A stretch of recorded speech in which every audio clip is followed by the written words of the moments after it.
All right, I wanted to come to y'all in three-part series today talking about God's plan. And I'm talking about God's plan for each of our lives. When we are faced with God's plans in our lives, there are certain things that we have to tune into. And I want to talk about those things in each part of this little short series on God's plan for our lives. One of the first things that I've noticed, and I'm quite sure some of you will research and find other information that kind of helps direct you on what is God's expectations of me. And one of the things in getting prepared for God's plan, God is going to start readying you. That's the first thing. He has to get us ready. And so in getting us ready to carry out his plan for our lives, that means that when he comes in, he's going to strengthen those areas in where we are not as strong as we should be. But he's going to strengthen those areas. And he is also going to remind us, this is not an easy road. Working God's plan out in your life is not an easy road. And that's why he has to ready us. That is why basically he has to prepare us so that we can be prepared to come up against the opposition. And who is that opposition? What is that opposition? It's other people. It's other things that try to deter you away from what it is that God has for you. Trying to make you feel that, no, it's not real. Whatever these things that you're trying to accomplish, it's like, it's not real. That's not real. But God reassures us when we're following his plan, first off, it's not going to be easy. There's going to be lots of people that are going to walk away from you. They're going to disappoint you. Some people are just not ready to see you grow in another area of your life. But what he is telling us when we are being readied is the fact that you got to learn how to block some things out. You got to learn how to block some people out. You got to learn that it's me and God. Because when God is readying us, guess what? He wants your full attention. God be sending messages to us through his word. He be giving us the blueprint on how we need to walk this thing out. He also reminds us all the time we're going to get weary along the way. We're going to get tired sometimes. But he will renew our strength. God always renews our strength.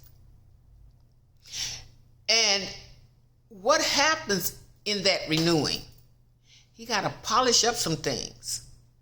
He got to take some things out because he's redirecting you. Sometimes we always want to feel like it's people he moving. It's not always people. Sometimes we have to sit down and realize when we have accomplishments in life that we cannot put those accomplishments before God. And the only reason why we have those accomplishments is because of God. Nobody gets anywhere in life on their own. You have to keep Christ in the front of everything that you do. I was listening to Charles Stanley, and he said something that meant so much to me about success. You can have the money. You can have the cars. You can have the education. But if God is not in the front of that, what is it worth? What is it worth? because you won't have happiness. You won't have joy, because you can get all of this stuff and you're not happy, because now you got to figure out how you're going to keep it all. How you going to keep all the houses? How you going to keep all the cars? How you going to keep all the jewelry? How you going to keep all the fancy clothes? And all these other things. And like Charles Stanley say, it's not to put anyone down. I'm simply saying, if it's in God's plan that you have success, why take God out the plan and start crediting yourself only? Never giving credit to God. Never thanking him. This is what I'm talking about, the first step in God's plan that I'm talking about in these 3 parts is readiness. You got to be ready. You got to be studied up. You have to be prayed up, because the minute that you say that you turning your life over to Christ, full surrender, oh my God, the enemy is coming. The enemy is going to stir that pot like you never saw before. They're going to be quiet until they're serious. They see that you are serious about this walk with God. People don't care about your cars and your houses and your clothes and your jewelries. People get afraid when you start talking too much about God. Because in their mind, who do you think you are? And they got all kinds of names. Over religious, hypocrites, all of that kind of stuff. Oh, he's not for real. She's not for real. How do you know? You were not even a part of that conversation with that person in God. How do you know? But on this first part of readying ourselves for God's plan, you have to know, and I wrote this down because I didn't want to forget it. Readying the circumstance involves other people and things, not someone else gets hurt. In other words, whatever God has for you in readying you is not meant to hurt somebody else. Don't use it for that. Your readiness is not to be used to hurt somebody else. Your readiness is used to help people.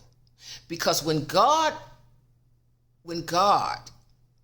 puts you in a position to share his word, to praise him through songs, through whatever kind of ministry you're involved in, God is never going to do something to use you to hurt nobody.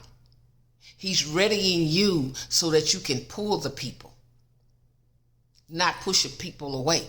So when you also on this field of readiness, put on the whole armor of God, because it's about to get rough. So you got to have on the entire army of God. And that's over there in Ephesians, the book of Ephesians.